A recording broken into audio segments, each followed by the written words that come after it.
when you get triggered, how do you react?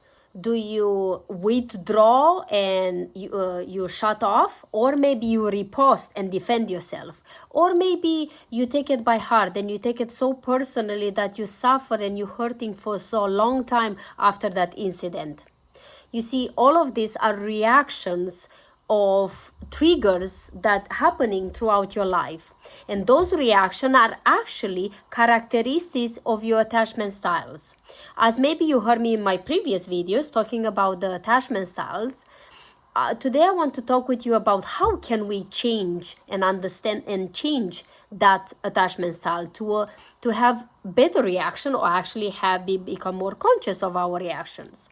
So you see, when most of us, when we react, we're not even conscious about it, because most of our way of being every single day, the reactions coming from repetitive actions that we have done in the past, which those are controlled by our subconscious mind. So if you didn't watch my previous videos, I will highly recommend, so you can understand what I'm talking about here. So today I'm going to talk with you about the core wounds and how we can change, how we can transform and rewrite those. So as an example, while we're talking about the core wounds, so each attachment style comes with a characteristic of a core wound. Like for the anxious is the abandonment, you feel abandonment all the time. For the fearful avoided is the betrayal, and for the avoidant, for dismissive avoidant, it feels like I'm defected, I'm not good enough. So like I said, if you want to dive a little bit deeper in each one of you and explain each one what it means and what it's about, so you can recognize yourself, then go back to the previous videos and then you will understand, and then come back to this one. Today I want to share with you the tool that will help you to reprogram your subconscious mind, rewrite those patterns, those old patterns, and automatically help you to change the way you react every day, so you don't get so triggered by people. And for that, you always it's almost like a formula. You have emotion, repetition, because that's how we have created all this attachment and the reaction, through repetition. Close plus like emotion, and also by imagery. And I will gonna explain you exactly what is this. But see, as an example, say if you have a core wound, as like myself, as being recovery anxious, one of the core wounds was the abandonment, or like one of them was I'm not good enough. I was abandoned because I wasn't good enough. So if you think of I'm not good enough, can find the opposite of that. So of course the opposite is I am good enough. But of course, consciously you're not going to change. Your conscious cannot change your subconscious. You have to work with your subconscious to change it. And to do that, one of the exercises I can share with you using this formula of repetition, imagery, connected with emotion, is that, say if I ask you the question, think of a memory, one of your best memory, most fun memories of your childhood. And as soon as I say that, you're going to start, almost like start looking up, and you're going to start maybe in your eye mind, you're going to start seeing the image and whatever's happening. And then maybe even your body is going to start reacting. You're going to have a smile on your face, or your giggle, depends of the memory. Because every single emotion is actually like the container, the holder for that memory. So when someone is triggering you, is triggering a certain emotion in you, and that emotion comes with the memory. And most of the time you don't realize that, because again, everything happens subconsciously.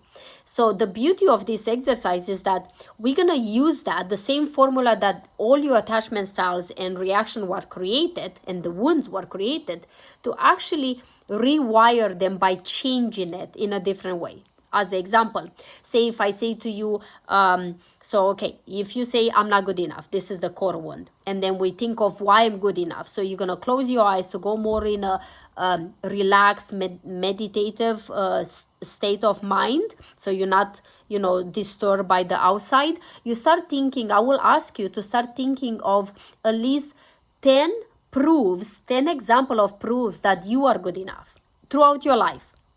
And you might gonna say, Adriana, I don't have 10. I promise, if I work with you, you will find more than 10. I actually challenge you for like 20 or 50. But you're gonna say that's insane. So I was gonna start with 10. So sincerely, look for 10. As the example, if I'm not good enough, or the opposite is I am good enough, and then you start looking, say in my life, if I think I'm not good enough, then I'm good enough. Why do I think I'm good enough? One will be that, I graduated the school, that I have all these courses done, that I travel to some places I wished and I never thought I'm capable of, that I am doing what I'm doing in my life now with so much passion, and I find my passion and purpose. So you can find so many things if you actually start looking for them consciously. But most of us, we choose to just let the subconscious run our life. So once you start doing this exercise and you take every single core wound that you have, you flip it over with a positive, and then you start looking for the positive reinsurance things that prove you, the proofs of that you are good enough, or you're not defected, or whatever that core wound you have, and you start looking for that will help you to slowly start changing that. But for that, you have to do it at least 21 days. You do it every day. It takes even less than a couple of minutes. When you go to bed, when you wake up, in your mind, just those moments when your mind is not too disturbed by the outside, do it every day for 21 days at least, a repetition, associated by emotion, associated by imagery, because you're using your imagination to bring back those memories, the good parts. You will see the results, I promise you. And of course, I would love to hear your feedback after this, your thoughts, and what are your results. And if you struggle doing this alone, or you struggle to find the good in your bad, then let me help you. It will be absolutely my pleasure to connect with you, to help you. We can jump into a call and I can help you with that as well. Thank you so much for watching. It'll be absolutely my pleasure. Like I always, share, subscribe, and I will see you tomorrow. Until then, live your life like it's truly yours. Bye-bye.